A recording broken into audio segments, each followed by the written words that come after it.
and look at our own ordinance, make some suggestions to think about and have a discussion. Why I'm here is that on occasion, city staff has asked to install truck restriction signs on various streets. And when we have in the past looked at what our city code says related to that, we don't have clear direction on how to proceed. And so with over 1,700 streets in Sandy Springs, our conversation today is really about talking about where trucks can and should travel in Sandy Springs. So just in terms of the big picture, freight in our region in Atlanta, Sandy Springs inside of that, is an enormous industry. It accounts for 1/3 of all jobs in the entire region. And surprisingly, we think about big freight places like, say, Philadelphia or Chicago or even LA. Atlanta's right up in there in terms of our whole region and how much freight we're both generating and producing here, and has a great economic value. And a lot of the freight moving around Atlanta is moved by truck. There's also other ways it travels. So just in terms of, again, big picture, the U.S. identified a national network back in 1982, and part of that, Interstate 285, which traverses through Sandy Springs, is part of this national network.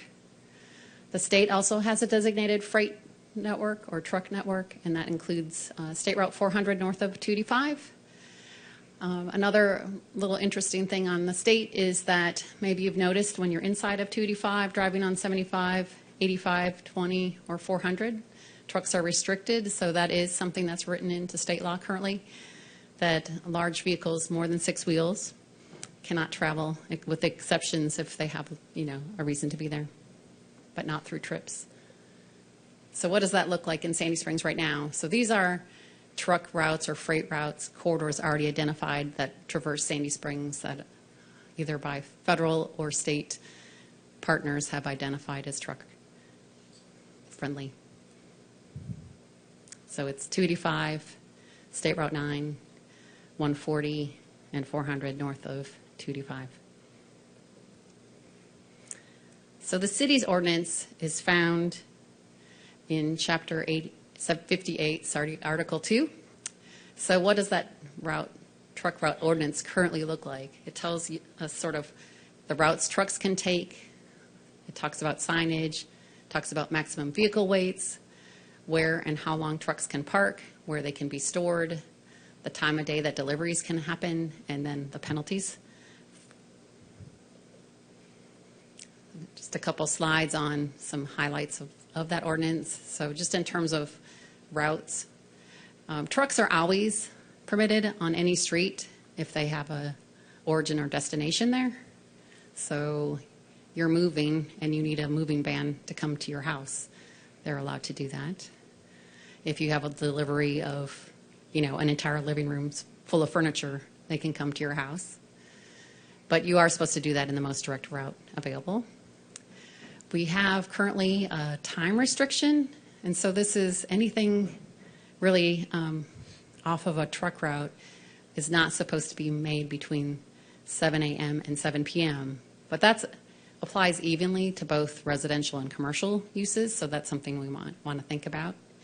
We do have a weight restriction in our ordinance, as well as we do have weight restrictions on 3 bridges. In terms of parking trucks, we don't permit that on residential streets. We have time limitations. We kind of define what that might be in terms of who is parking there, and that they cannot be parked, for excessive amount of time.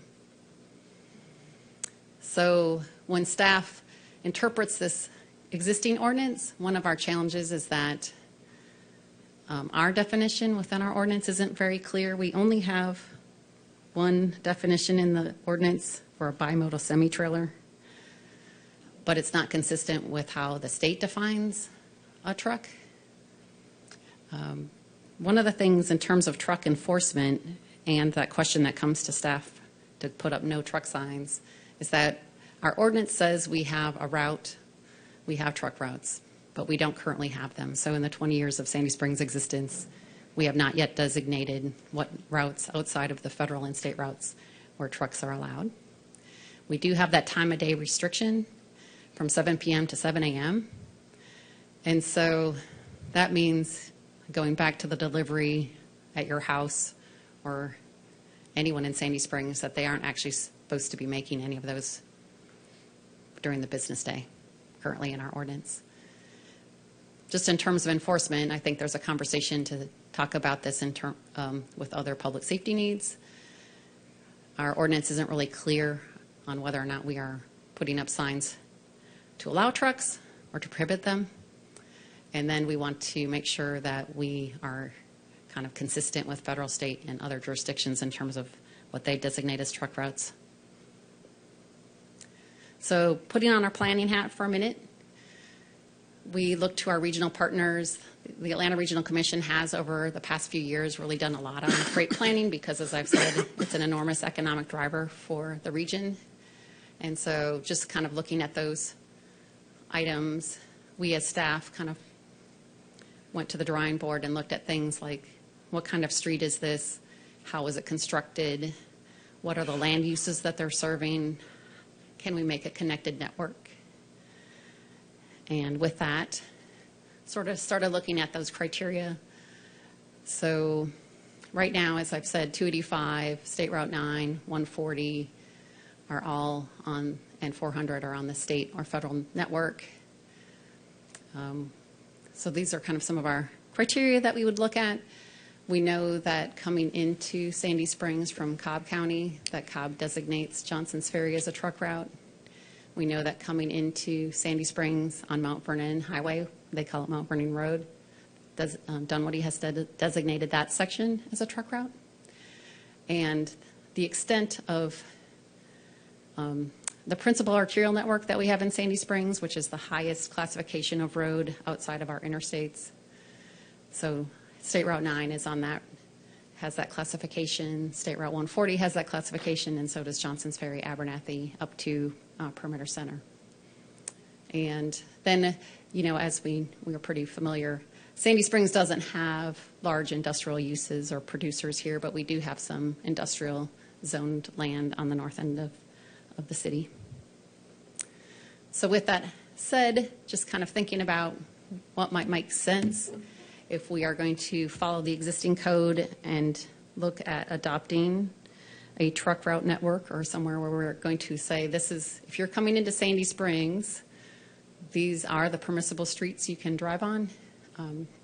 We've identified 5. And there's a summary here.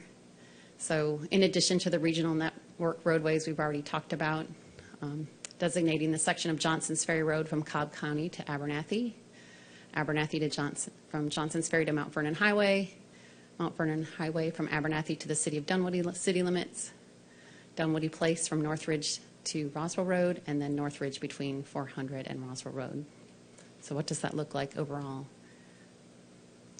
So what that means in terms of our current ordinance is that all of the other streets in Sandy Springs would not be primary routes for trucks, and they would be restricted. And what we would suggest, if this is something that council's interested in doing, if we decide to move forward with this network or a similar network, is that you designate the routes where you want trucks, as opposed to putting up no truck signs on 1,700 streets through the rest of Sandy Springs. Because outside of the truck routes, if people are kind of using other streets as alternatives but do not have a delivery or don't have an origin, that would give you the opportunity for enforcement there.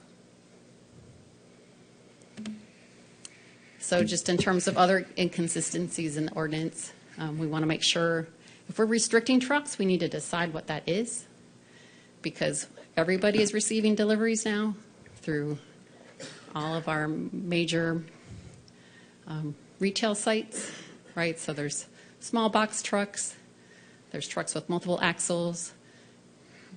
There aren't that many deliveries that come on tractor trailers, but you know, when we have done classification studies for other city projects, we actually don't find a lot of those large tractor trailers traversing our streets. We might want to think about the time of day delivery restrictions, because that's affecting all the residents and businesses alike in terms of that time of day restriction. We're here to talk about whether or not we want to adopt a truck route map, and then just clarifying, we're going to actually say, well, this is the routes, this is where we're going to put our signs. We can limit it to 5 routes, and everything else is restricted unless there's a reason for them to be there. So with that said, I'd love to hear your feedback. I'm sure some of you are wondering where this came from. This came as a result of several things. One, citizen complaints about the large number of trucks on neighborhood streets.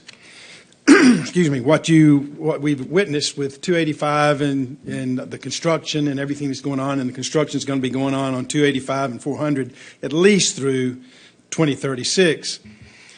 Trucks that get backed up in the traffic in the backwash of the construction are now getting off and using the various software, GIS software, to find routes through the city to bypass. And so we found large trucks on a lot of our neighborhood streets, and so a lot of complaints by neighbors that they're getting inundated with large trucks on their residential streets, and the fact that the police department said our current ordinance is not enforceable. In other words, they can't issue tickets if they find somebody wandering through the city without a new ordinance that basically designates where the routes are. And so it's a combination of lack of clarity in the existing ordinance, plus complaints by the community, and the fact that a lot of our residential streets are not designed to handle the weight of an 8,000-pound 16-wheel vehicle. And so it really damages our roadway when they come off and get into areas that are not designed to handle that kind of truck traffic and that kind of weight. So to provide clarity for the police department so that they know that they have the backing of a clear ordinance that designates truck routes, and also the trucking industry, because they will get this will send notices to all the trucks that, hey, stay out of Sandy Springs, out of the neighborhoods, because they know right now they can operate with impunity in our streets because we don't have an enforceable ordinance. So this is basically to tighten up our truck route ordinances and make sure that they can only go on streets and roads other than local deliveries, as Kristen said. If they're delivering something to your house, if they're starting there or if they're ending there, they can use these streets. But otherwise, if they're just transient truck traffic, they have to follow the truck routes, or the police department can cite them for being off the truck routes. So that's the basic thrust. So with that, we'll open the floor for any conversations or questions.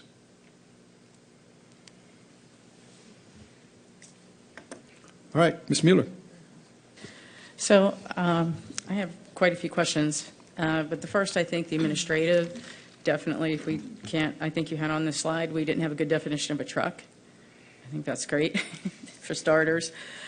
Just a question, I'm more concerned about the policy change. Thank you, Mayor, for the explanation. I didn't get that when I read the slides. So if we were going to adopt the proposed map that's here today, that was today, what have we done as far as estimating the amount of trucks that we would start to see legally, right? Assuming we get to work out the enforcement on the roads, because it's not. I guess they could be everywhere today. They can, but now we're really making it official. They can be somewhere, and they're already there, because most of the truck traffic in Sandy Springs, I would argue, outside of some of the calamities on 285 where someone might try to reroute around that, have a reason to be there, right? So the Coca-Cola bottling plant on Dunwoody Place is an example. So what we tried to really think about was these routes that connected to the state system and the national highway system that would make sense for us, and not really trying to say you can drive your. I think they're already there, right? So there's truck traffic that has to, say, serve destinations in the perimeter, and they're using the local street network with or without a network. They're coming off of 400, then they're getting on Abernathy, getting on Perimeter Center West, getting on Hammond Drive. So surprisingly, Dunwoody, I don't think has Hammond Drive identified as a truck route, because that would seem like the section in Perimeter would be a likely candidate there, but they don't have that. So why could we not just adopt what was on the very first slide without adding to it? We could. I think that's up to y'all if you think that that is sufficient and that everywhere else is restricted. I would argue, though, that the fact that we have some industrial uses off of Dunwoody Place, we might want to look at that linkage back to 400 from Roswell Road. But if that's considered a delivery, They are. so Their origin. we wouldn't have to make a change for that because it is delivery. No, and they are, right. They originate there as well. So what is the proposed cost to do a change like this? Not the administrative, but the signage and Yeah, I think- wear and tear on the road, Right. proceed Well, and wear I and think tear. we looked at that too, and we used the classification of the roads. So Abernathy, Johnson's Ferry have been built to a higher standard with a higher pavement depth, deeper pavement depth. Same with Dunwoody Place and Northridge. These are all pretty major streets. The only one that is a bit of concern for me would be Mount Vernon. And the reason we had that is because it does connect to Abernathy, but also connects to our neighbor's truck route. So And once it gets into Dunwoody, it goes down to one lane, right? So is that a Yeah. concern that we might have stacked coming back to the perimeter because of that? I don't think so. I mean, right now I know that occasionally, the commercial uses in Dunwoody, like the shopping in Dunwoody Village, you'll see an occasional Publix or Kroger truck, and not many others. It doesn't really make it a through route for trucks. I mean, they don't really want to be there anyway. The You know, only as- time as we have through- the only time we have a problem is when one of the other routes is clogged.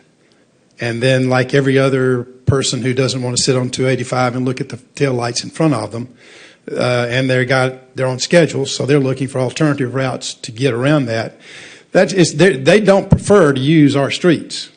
They prefer to stay on 285, 400, and I would dare say, even though Roswell Road is a truck route, they're not on that unless they have a local delivery. But the problem is we all know that with all the navigation software that everybody accesses right now, they're going to take you. The Waze doesn't care whether you're a truck or a car or a bicycle. They're going to take you the most efficient way, which is oftentimes through our neighborhoods. So that's the challenge. They really don't want to use our streets unless there's a problem on the route that they're on, and then they all have they have a lot of federal restrictions. They can only drive a certain amount of time each day. They've got to get to certain point to point, and so they're on schedules, and they're trying to make those schedules the best way they can. This just provides much more clarity, and this information gets put into their navigation systems to say if you're getting off 400 or you're getting off 285. You got to stay on these roads, regardless of what the circumstances are. So it helps the trucking companies understand they just can't willy-nilly come driving through Sandy Springs and utilizing any route that their navigation software tells them is the most efficient way to get from point A to point B. So this gets entered into all of those software programs ultimately, and it helps guide them around these areas rather than just allowing them to come charging through Sandy Springs on any route that the navigation software tells them they can take. And then these trucks are heavy.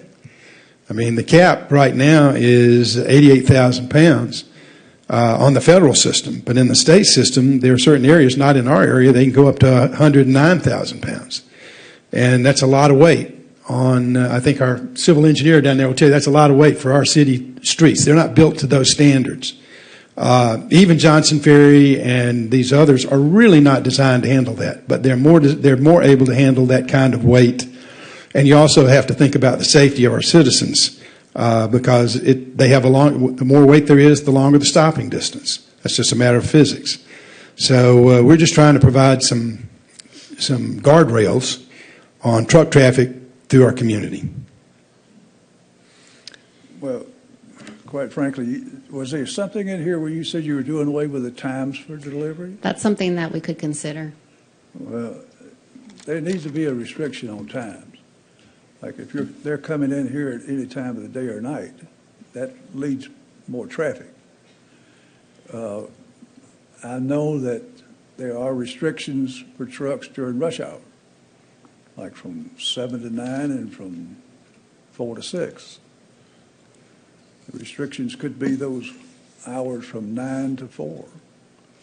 That's the only time they would be able to deliver during the daytime hours.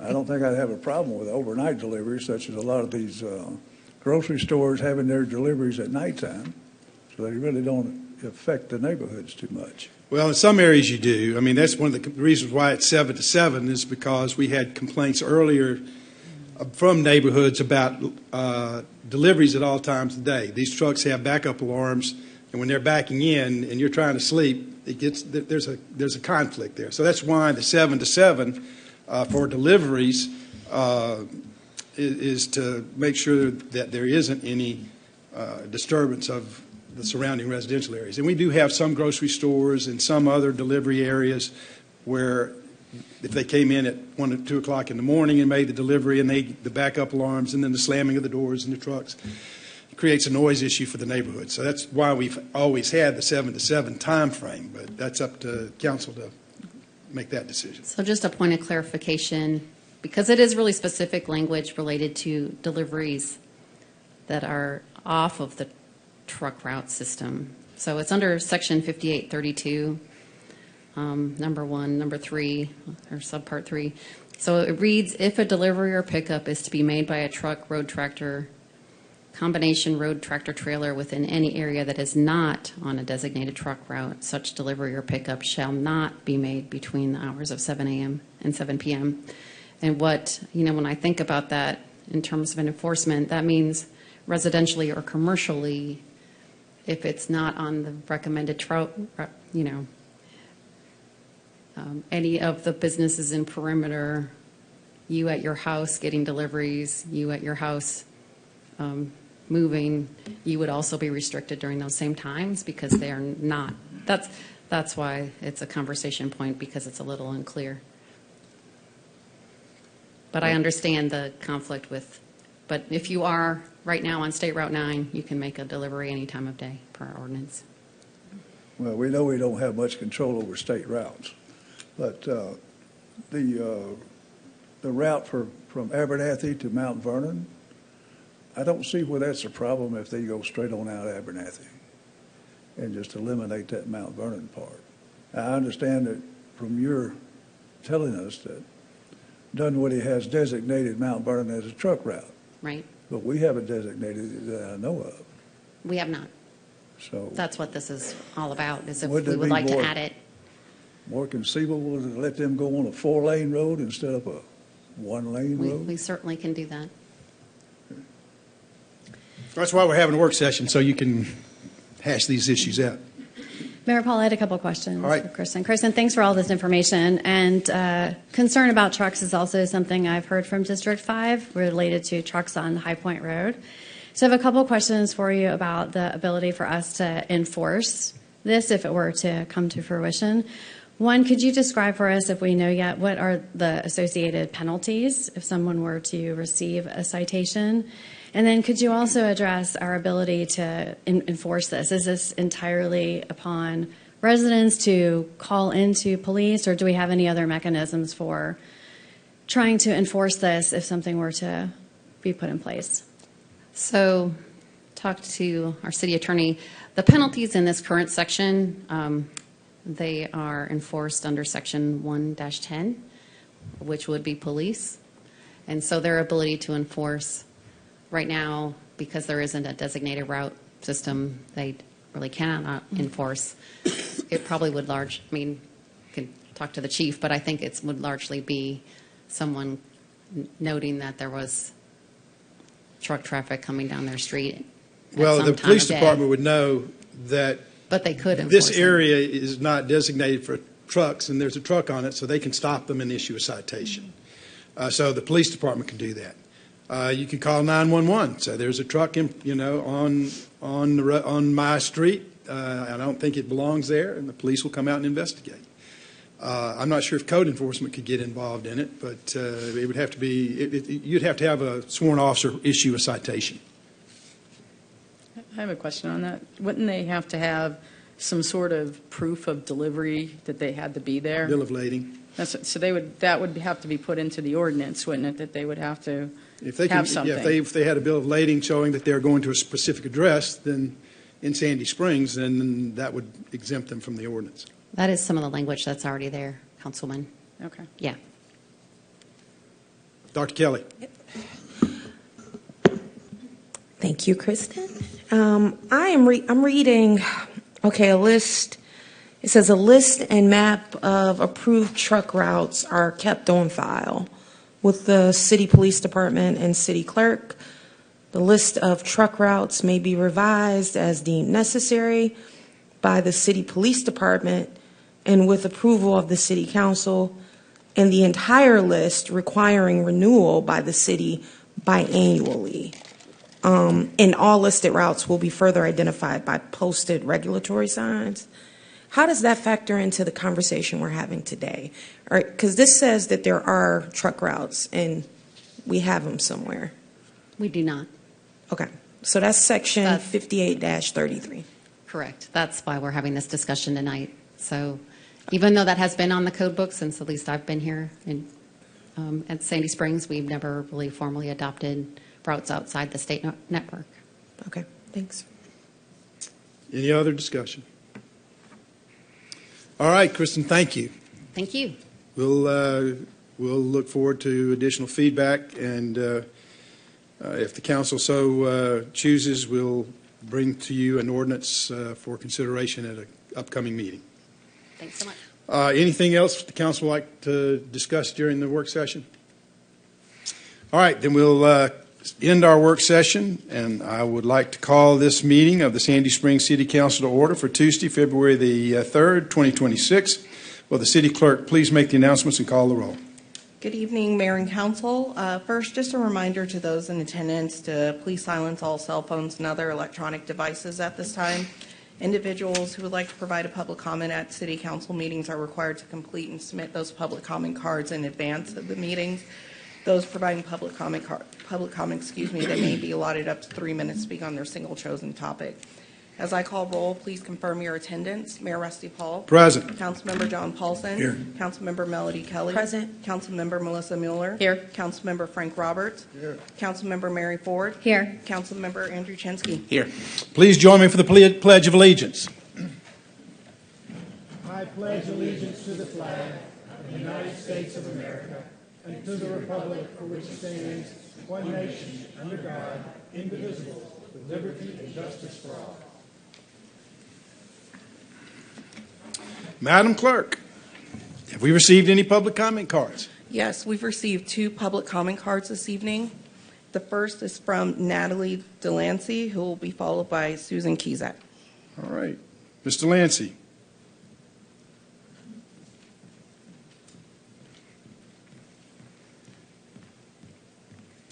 Good evening, Mayor, council members, and city staff. My name is Natalie Delancey, and I am proud to serve as the Executive Director of City Springs Theater Company. Since our inception in 2018, CSTC has been a proud presenting partner of the Sandy Springs Performing Arts Center, helping bring to life, Mayor Paul, your vision of Sandy Springs as a city for the arts. From the beginning, CSTC has been good for the city and meaningful for Sandy Springs residents. Over the past 8 seasons, CSTC has delivered a measurable and substantial public benefit to Sandy Springs, serving as a consistent economic engine. Our main stage productions in the Byers Theater have served more than 330,000 patrons, and our arts education initiatives have served 155,000 students across Georgia. In 2025 alone, we produced 81 performances enjoyed by more than 57,000 patrons. In 8 seasons, CSTC has reached nearly 500,000 people through professional productions and arts education. It's all made possible through our partnership with the City of Sandy Springs. The economic impact of the work is clear. Our audiences create a full day and evening economy in Sandy Springs, dining locally, shopping nearby, and staying in city hotels. Local restaurants, including the Select, Brooklyn Cafe, Little Thai, and Baranda, have confirmed that on CSTC performance dates, reservations are full, staffing is at capacity, and revenues reflect our presence. Looking ahead, this impact continues to grow. This March, we will welcome 4,000 students at our Come From Away student matinees through our education contract with the City of Sandy Springs. Now, we understand that the city is evaluating potential changes to the Presenting Partnership program, including proposals that could reduce our access to the building and increase our costs. At the same time, we are finalizing and budgeting our 9th season right now, to be announced next Thursday. At this stage, material changes would significantly disrupt our Season 9 plans and the economic activity our performances generate for the city. While we value this partnership, it must remain aligned with the scale and consistency of the impact CSTC delivers. As these discussions move forward, we respectfully request 3 things. First, that City Springs Theater Company have a seat at the table in these discussions, especially given our role as the PAC's largest renter and most consistent driver of attendance. Second, that any proposed changes be fully reviewed and approved by the mayor and city council before implementation. And third, that any material changes be aligned with the impact we provide and phased in responsibly, as CSTC cannot absorb sudden or disproportionate financial impacts while continuing to deliver this level of benefit to the city. On behalf of our founders, board members, staff, and donors seated behind me tonight and watching online, thank you, Mayor Paul and the City Council, for your service. We remain committed to a partnership that strengthens both City Springs Theater Company and our beloved city of Sandy Springs. Thank you very much.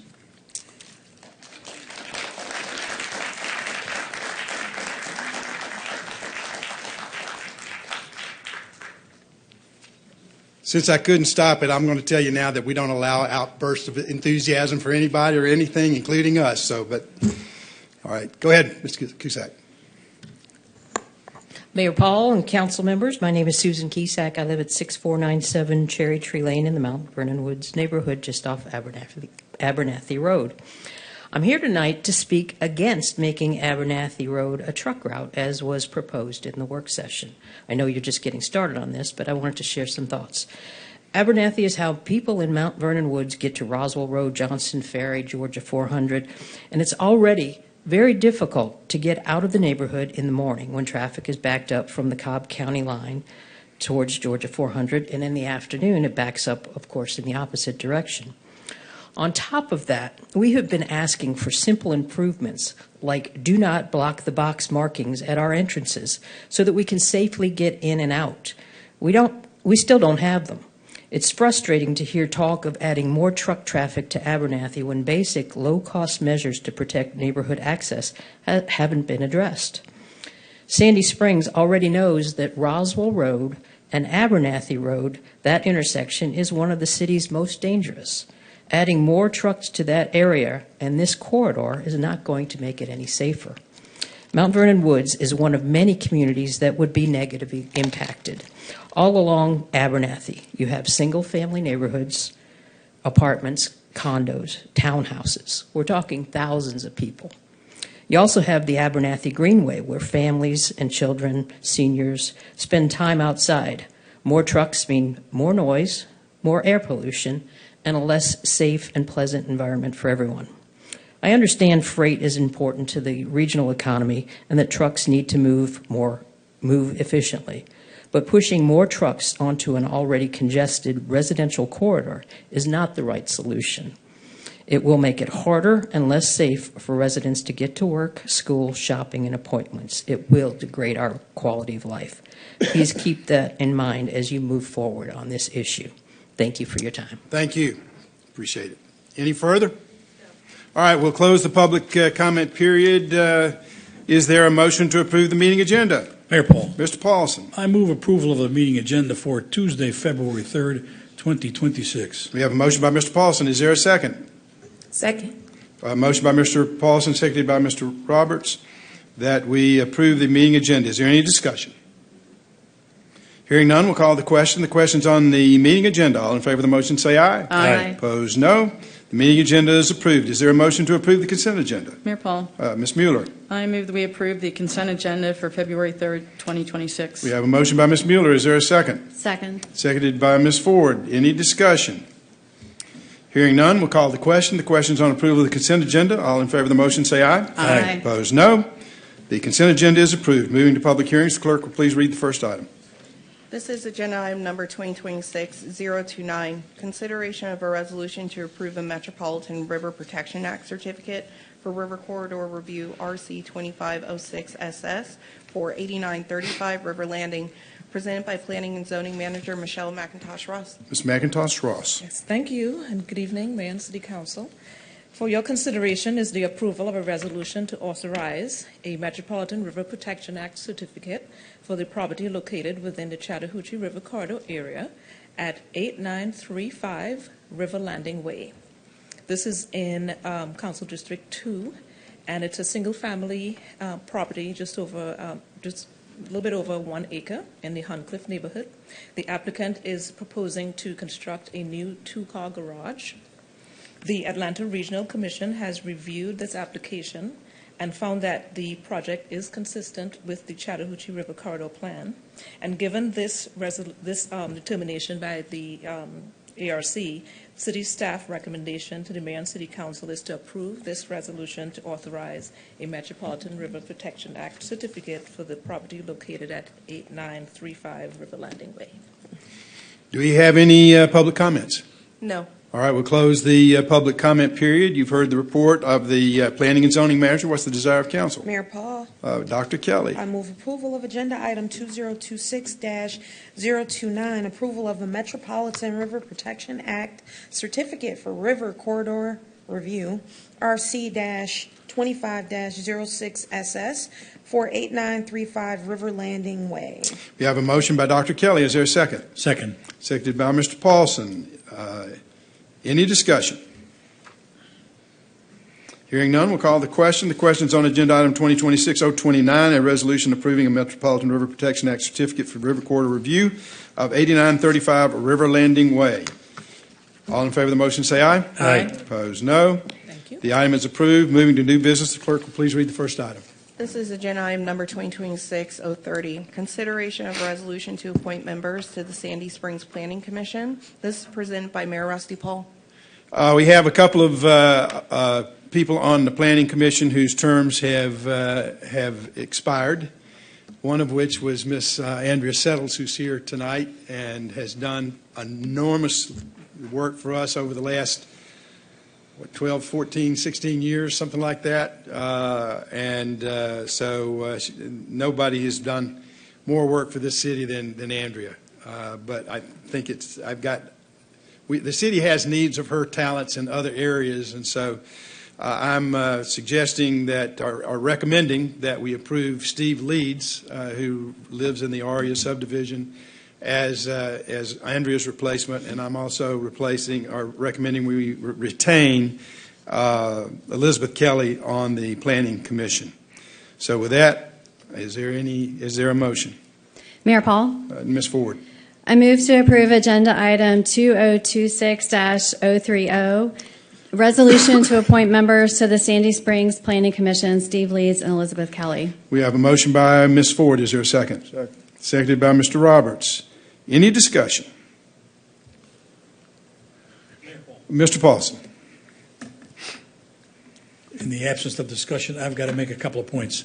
First off, Andrea's done a fantastic job. She's in my district, and she's my confidant, and sometimes I'm her confidant.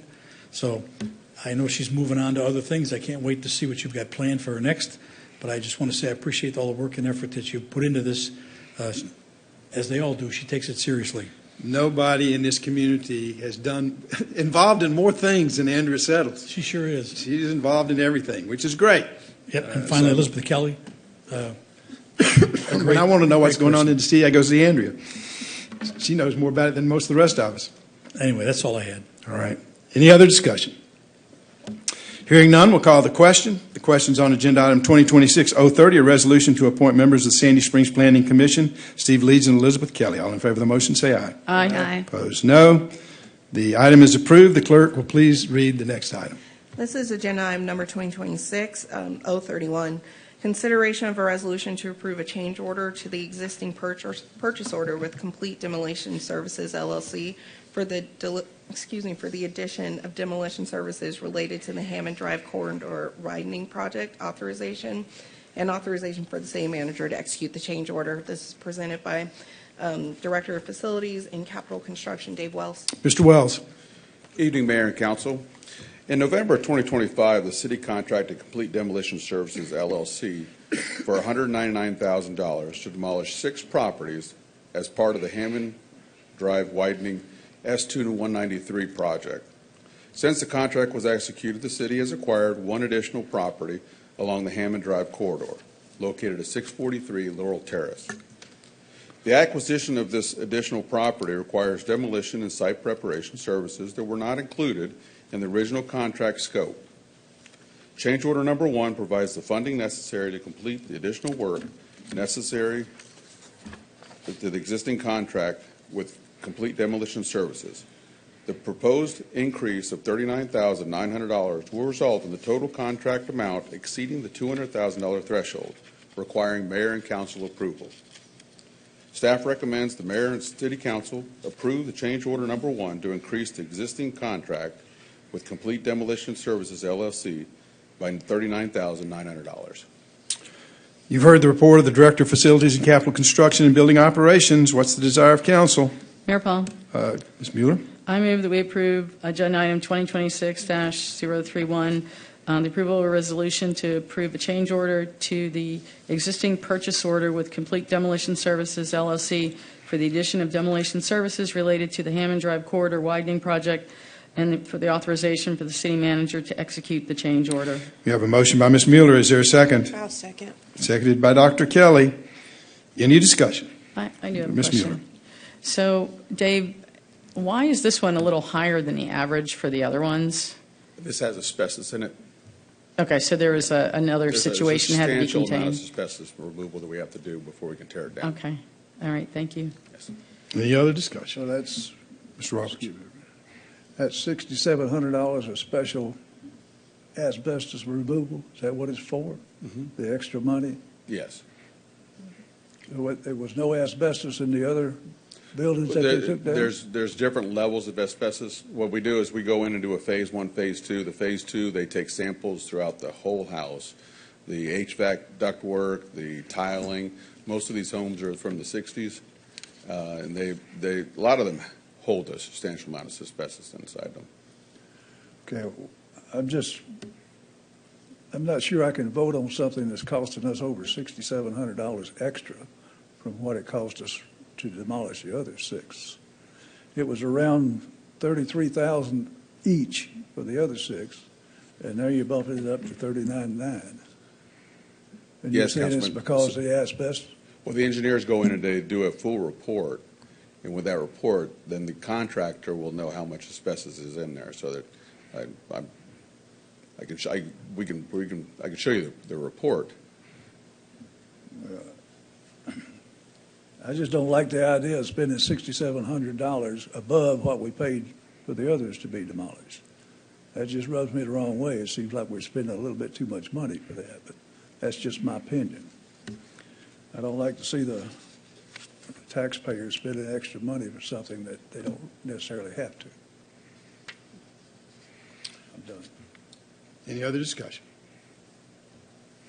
All right, hearing none, we'll call the question. The question's on agenda item 2026-031, a resolution to approve a change order of the existing purchase order with Complete Demolition Services for the addition of demolition services related to Hammond Drive corridor widening project and authorizing the city manager to execute the change order. All in favor of the motion, say aye. Aye. Opposed, no. No.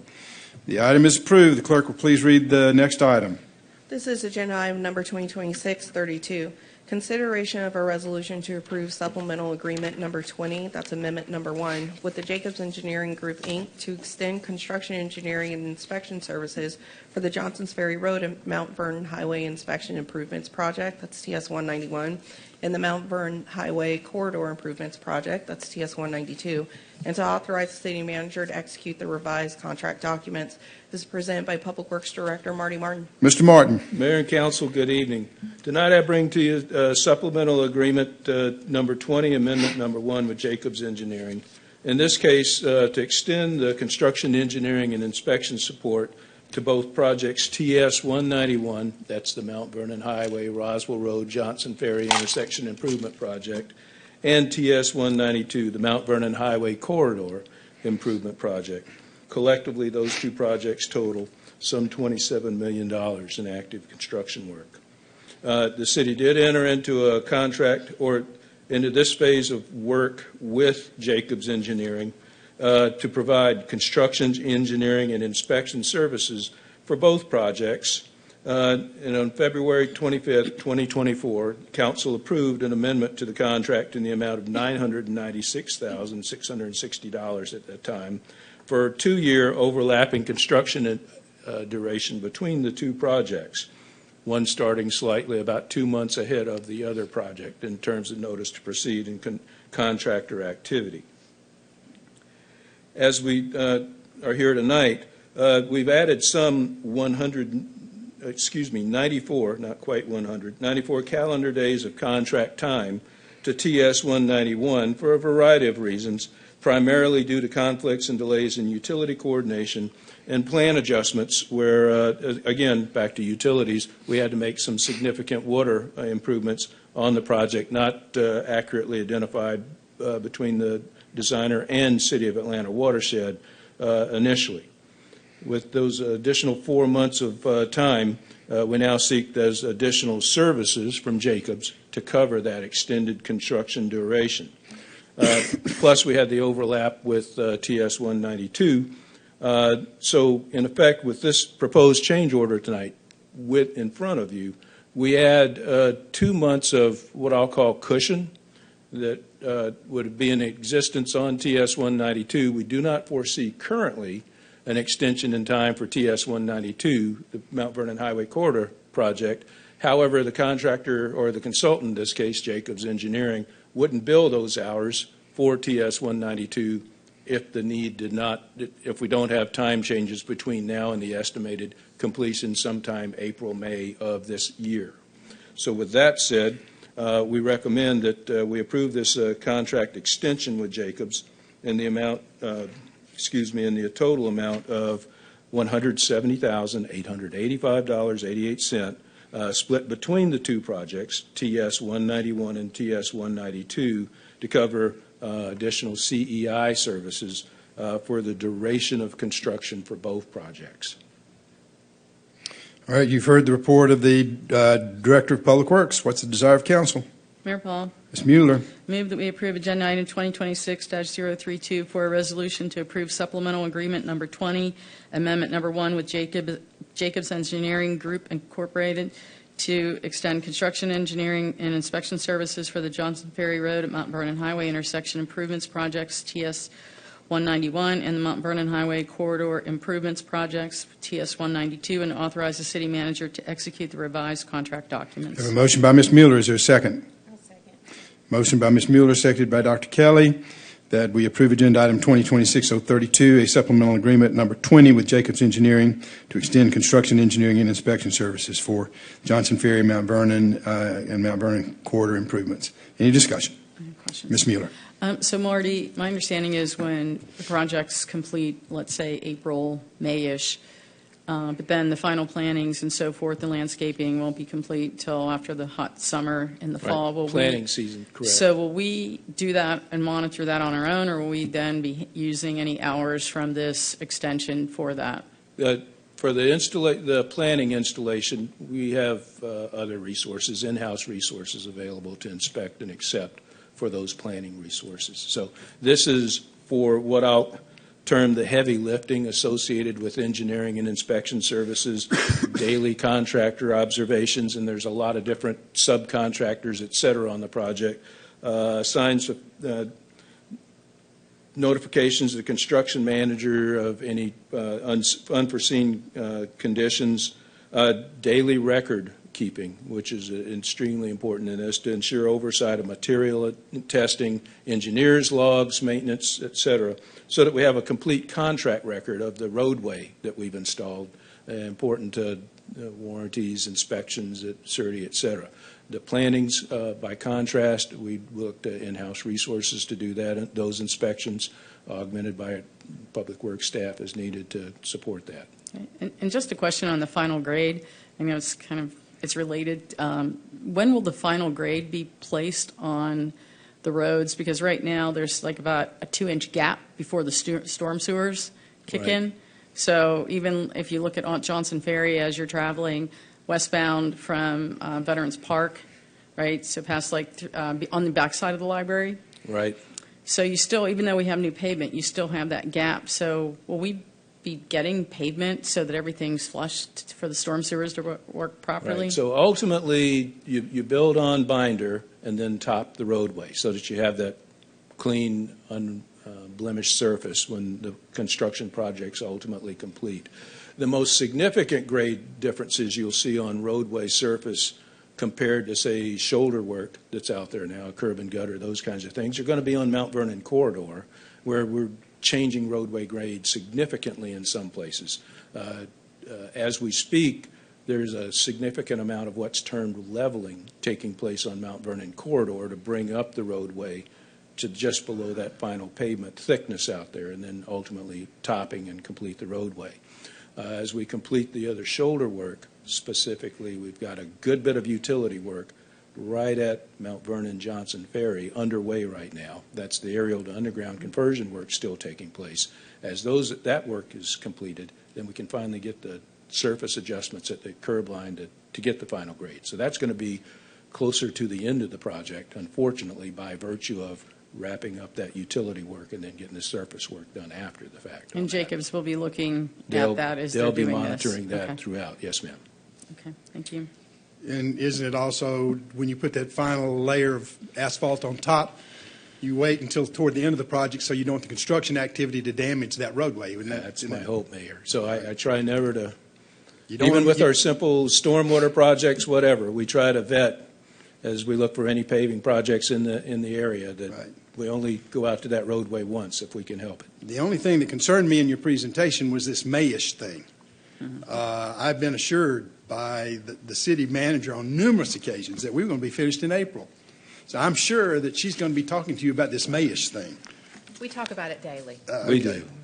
Right. And just let's get this thing up. And then we share with our best friends, hey, here's what we'd like. Let's go. So we've got plenty of friends on this project right now. All right. So, thank you. But any further discussion? Hearing none, we'll call the question. The question is on agenda item 2026-032, a resolution approving supplemental agreement number 20, amendment number 1 with Jacobs Engineering to extend construction, engineering, and inspection services for Johnson Ferry Road at Mount Vernon Highway intersection improvements and the Mount Vernon Highway corridor improvements, and authorizing city manager to execute the revised contracts. All in favor of the motion say aye. Aye. Opposed, no. The item is approved. The clerk will please read the next item. This is agenda item number 2026-33. Consideration of a resolution to approve a master agreement and a project agreement with Path Foundation, Inc. for design and construction management services related to the Sandy Springs Springway Trail Network and Springway Trail Segment 2C, and to authorize the city manager to execute the agreements. This is presented by Recreation and Parks Director Brent Walker. Mr. Walker. Evening, Mayor and Council. The City of Sandy Springs has had a beneficial partnership with the Path Foundation for over the past 5 years. City Council approved a trail master plan that was led by Path in October of 2019, and then subsequently approved a 5-year master agreement in February of 2020, and then a project-specific agreement that following November to begin design and construction on Section 2A of the Springway. In order to continue the implementation of the Springway, staff has developed a new master agreement and a project-specific agreement for the construction of the next segment, 2C of the Springway. The master agreement does not obligate the city to use Path for future projects, but it does allow PATH to suggest potential projects and provide expertise and guidance for land acquisition and funding sources to complete them. The project-specific agreement spells out the scope of work for the design of Springway Segment 2C. Their scope of service will include design development, construction documents, bid assistance, construction administration, and construction management. Total service fees for the Segment 2C are $307,225. There are adequate budget funds available in the described design services in the project in P2501. Also, as part of the partnership with the city, PATH Foundation has committed $1 million toward the construction costs of the project and has offered to provide construction management services at no cost to the city at a value of $544,680. Pete Pellegrini, with the PATH project manager, is also here to answer any questions you may have about this agreement, and we request that you approve the master agreement and the project-specific agreement for Springway 2C.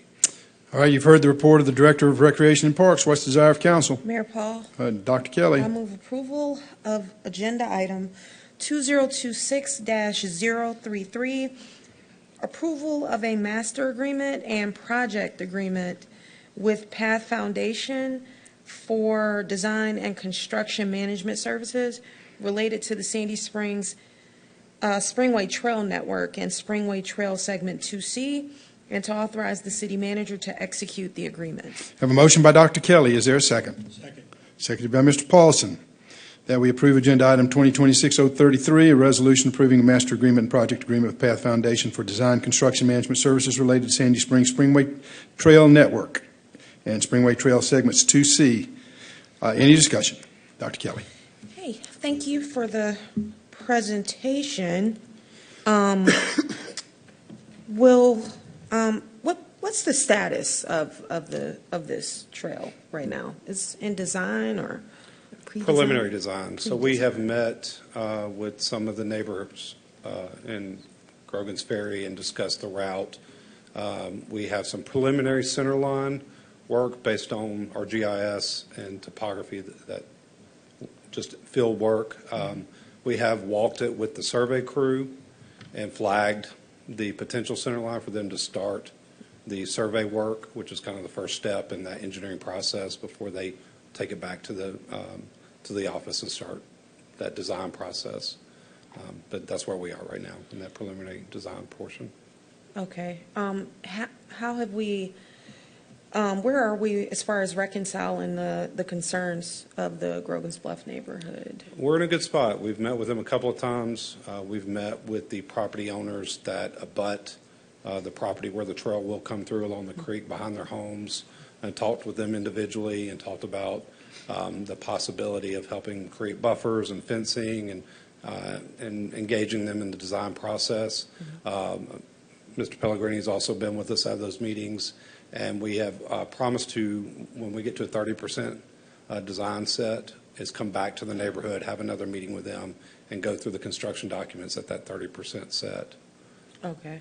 Okay, so my understanding is, they have general kind of public safety concerns, specifically those parcels that are going to be right at the trail. There's also some challenges. There's a concern with the trailhead location being so close to their clubhouse and the impact that may have on parking in their at their clubhouse, assuming that the trail is actually attractive or has a demand.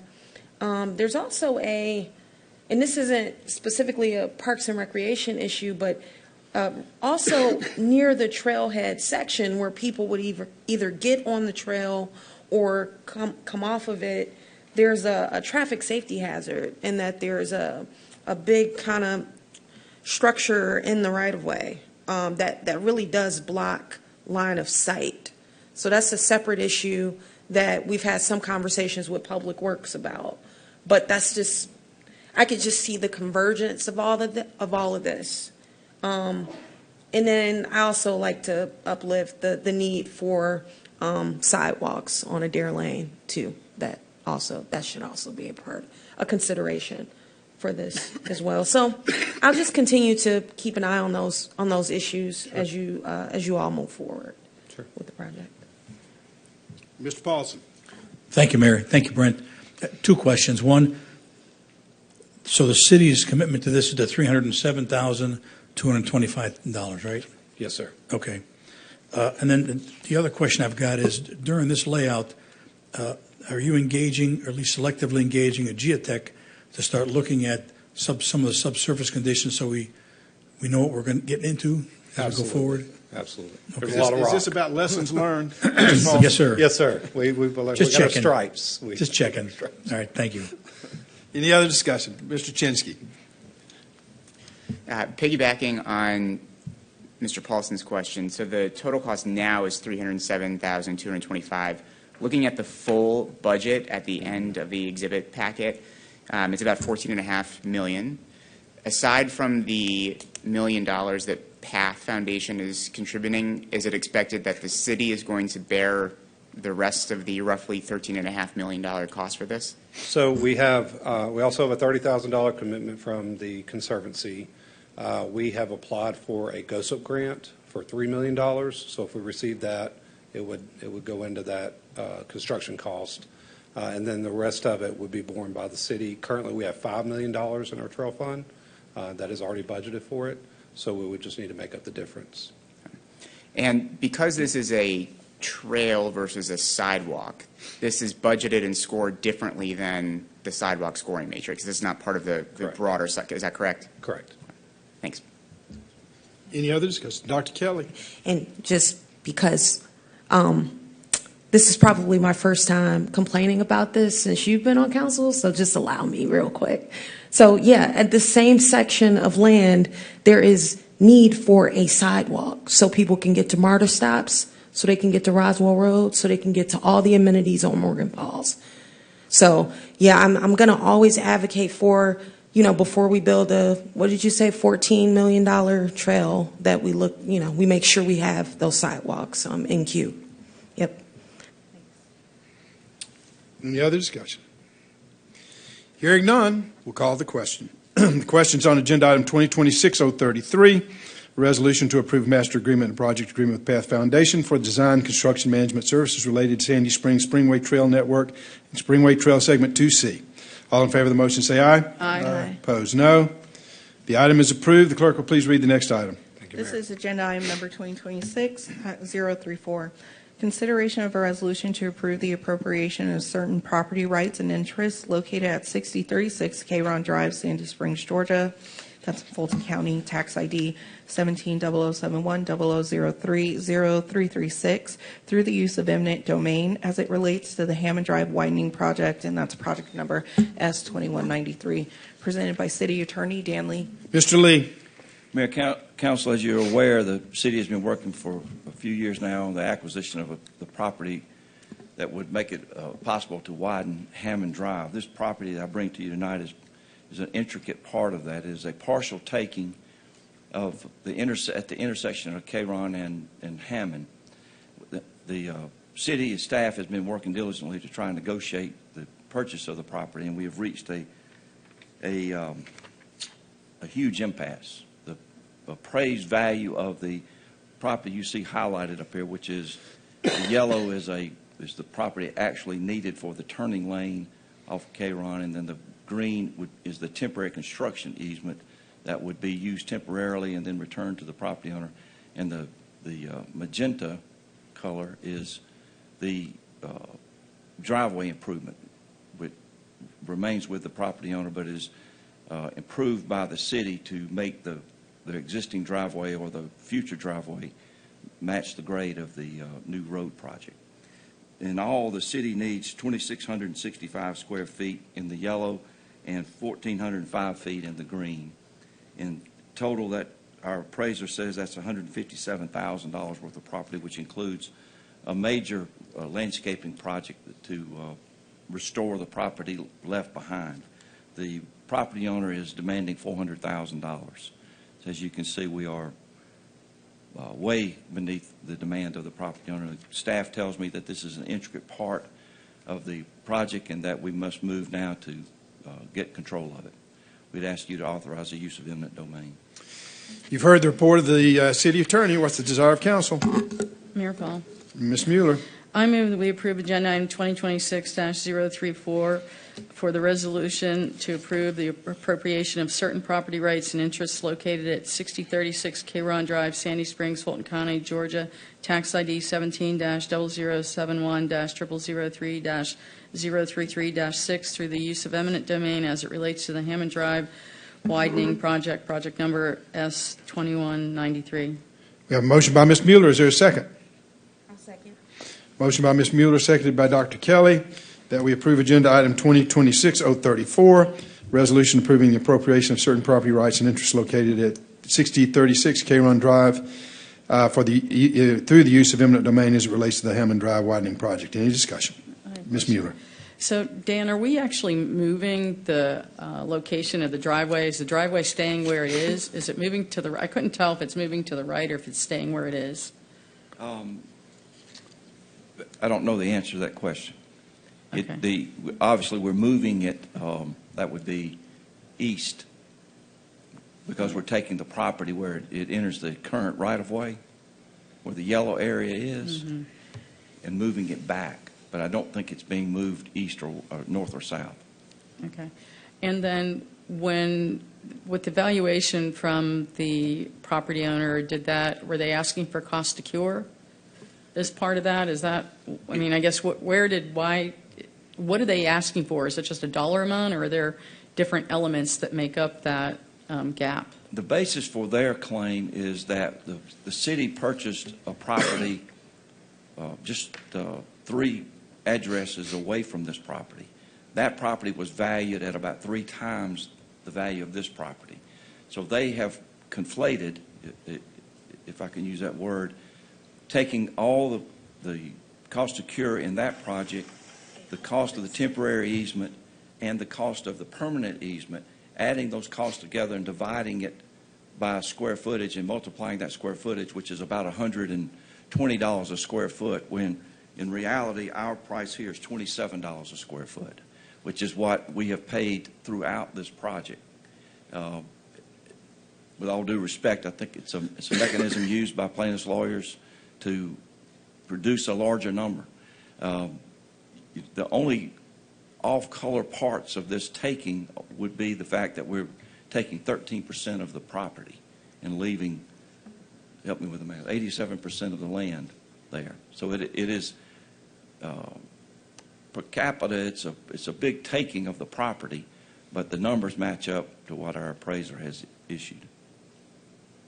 And it's consistent with the other properties, It is. The square foot dollar amount. It is. It's actually consistent with the taking numbers of the property that they've used as an example. They just included all the cost to cure and all the consequential damage involved in it.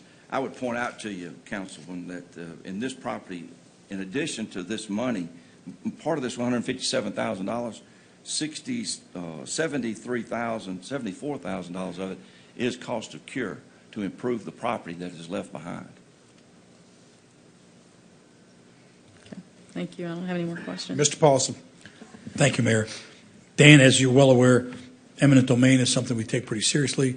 So I guess the question is, how long has the city been negotiating with these folks to get to the point where we're stuck? I mean, how many months have we been talking to these folks? More than a year. And as this process works out, the designer has a team that talks to the property owner. Eventually, somebody with the city talks to the property owner. This property owner gained a lawyer immediately, a well-known condemnation defense lawyer, and they've been involved in it for a long time. Okay. About a year? More than a year? More. We've been dealing with this lawyer probably at least a year. I would add to the story, just for full disclosure, unfortunately, this same family had a house on Johnson Ferry Road that lost a piece of its property to the Johnson Ferry project, just as a coincidence. Any other discussion? Hearing none, we'll call the question. Back to the right page. The question is on agenda item 2026-034, a resolution approving appropriation of certain property rights and interests located at 6036 K-Ron Drive in Sandy Springs, Georgia, through the use of eminent domain as it relates to Hammond Drive. All in favor of the motion say aye. Aye. Opposed, no. The item is approved. Moving to mayor and council reports. Well, not a lot for me. I think several of us attended the new sign unveiling for the new Tibby DeGiulio Park at Windsor Meadows, which was it was a rather cool day, but I think it was very well attended by the neighbors and by a lot of Tibby's former constituents, and many of us were there as well. And so I think our former colleague was very well honored and impressed by the result. Beautiful sign, and that park, if you haven't been over there, is really just a lovely jewel in our city. I've spent the last week in Washington, D.C. as part of the U.S. Conference of Mayors.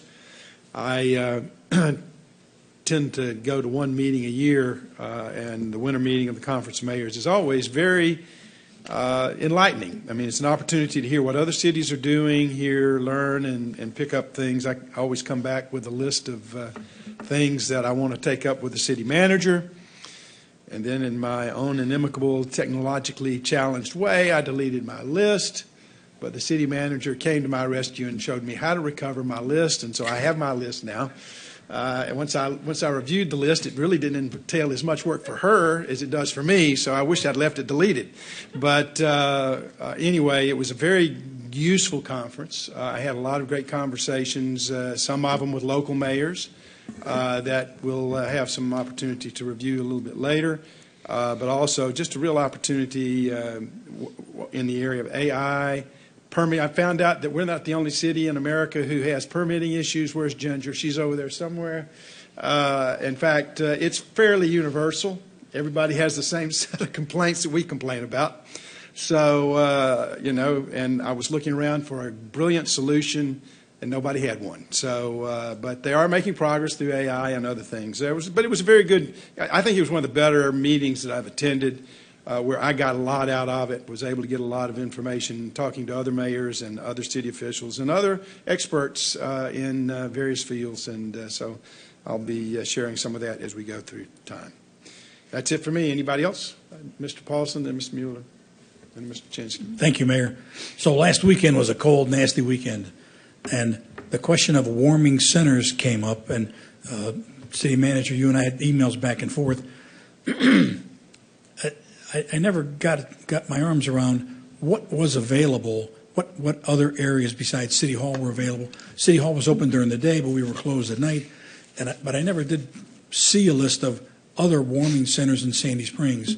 Did you wind up finding any others? And if so, and for the next time we get cold, which hopefully doesn't happen this year, but if it does, where would a citizen go if they want to find out where a warming center might be available for themselves or for, like if your power runs out, where do you go? Where do we have a list like that available? Where do you put it available for the community? So when we have winter weather or any severe weather, we always post that as a live new button on the website, and it's typically in bright red. So if it's an emergent need for someone, they can click on that link on the website and figure out where they need to go. The lobby of police headquarters and the community room is always available 24/7. It is not configured for sleeping. We do not have an overnight shelter option. That is something that Fire Department through Emergency Management and William Westbrook is working on solidifying some relationships with community partners to put in place. I did reach out to the county manager to request that they allow us to operate the Dorothy Benson Center, that they open it for us, and the answer was no. So that would not be an option for us to be able to do that even if we were staffing it. And of course, the lobby of City Hall is always available every day as a warming location or a cooling location. But again, it is not configured nor appropriate for sleeping for overnight.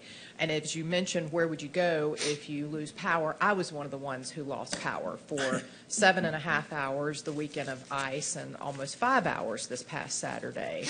And honestly, it was more comfortable for me to stay at home. But if we got to the point that we needed to find some other type of housing, we do have partnerships with local hotels that we can get at free or reduced rate for someone so that they could have somewhere to go and be safe. We're not going to allow anyone to be in a dangerous situation.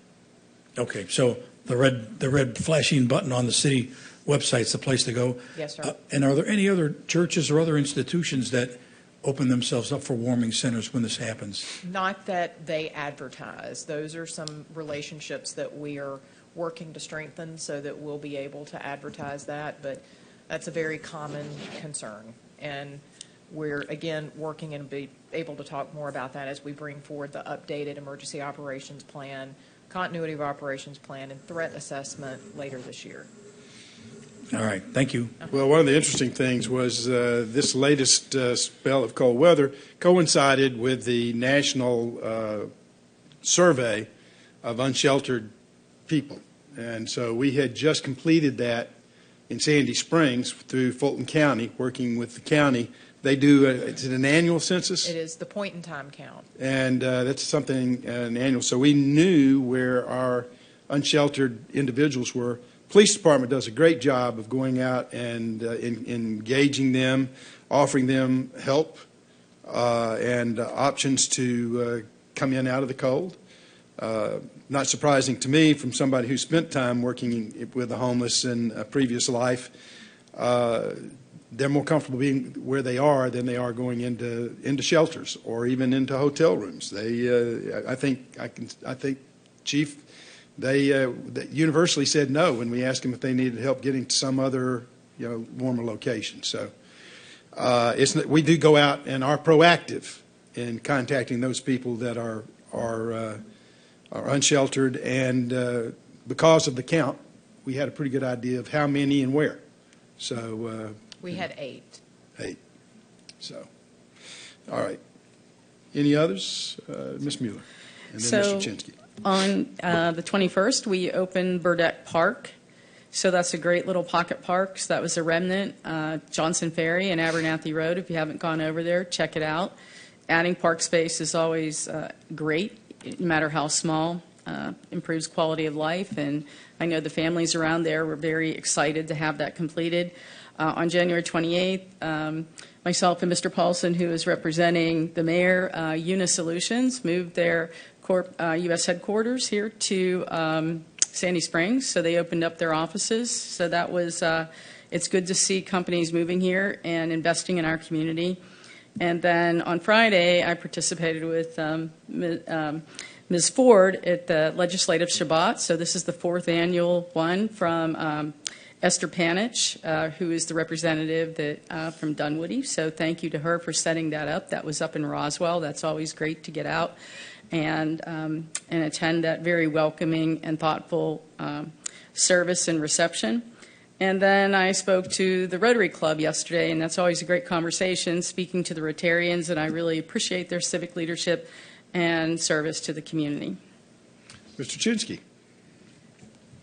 Let's mention Representative Panich as a Sandy Springs resident, actually, in John's district. So, yeah, we can claim her. So I had the opportunity the last couple weeks to meet with various administrator, teacher, parent groups, school governance council at Hertz Ferry Elementary and Riverwood and Holy Innocents School. And nothing necessarily ripe for council discussion, but I just want to share a general sense of excitement to get to work with the city. I know that the previous council was very involved in supporting the Spalding community and those parents, and I think we have a real opportunity to broaden our engagement across our schools. So stay tuned, I guess, and if anyone would like to help push this effort, I would love to talk to you more offline, but I think it's a real opportunity for us to help, even though we don't control what happens within the schools, obviously, Fulton County, but we can still be good partners. Anybody else? All right. Mr. Attorney, is there any reason for an executive session tonight? I don't. All right. All right, then, Mr. Paulson, I'll entertain a motion. Any staff reports, Mayor? Well, do we have any? The only thing that I would add, Mayor, is sincere thanks to all of our public works teams, our parks and rec teams, our police, our fire, our snow and ice emergency response team.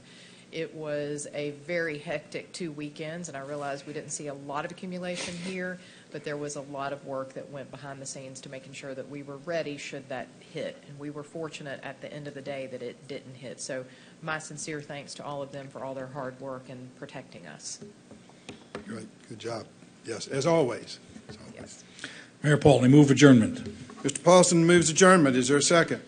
Motion and a second by Mr. Roberts. All in favor of the motion, say aye. Aye. Opposed, no. We are adjourned.